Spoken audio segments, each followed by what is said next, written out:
Okey geng, kita sambung video yang sebelum ni. Okey. Ada balance lagi yang belum habis buka untuk. Sebab dia punya hit tak keluar lagi ni.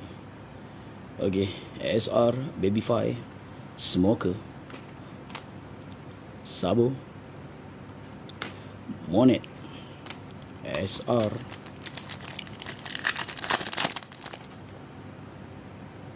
Luffy, Kurazon, LR, Usopp,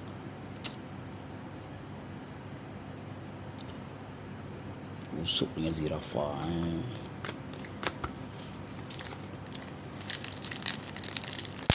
So UR dia belum keluar UR.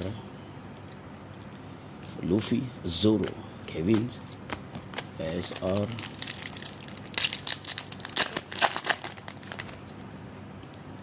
Rebecca, Trafalgar, Babyfy. UR dia pun lawan dia, UR dia. Rebecca, Trafalgar, Rebecca, SR,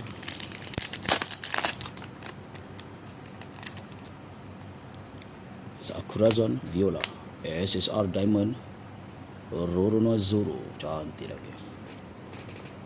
Memang cantik lah. Okay. So ada lagi satu hit lagi. UR. Okay, ini siapa? Soul, Bellamy, Bartolomeo,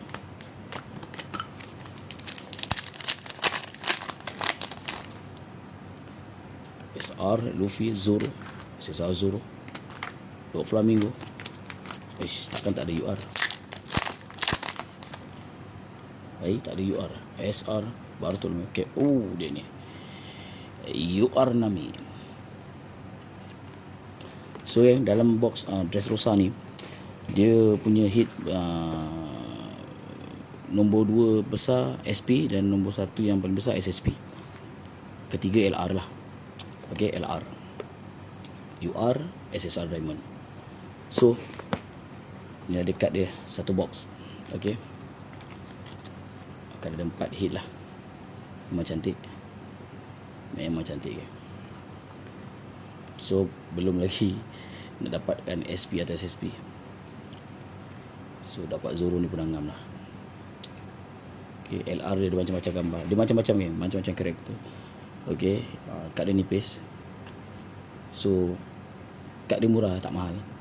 Okay, so berminat boleh cari admin, boleh klik link WhatsApp. Okay kan.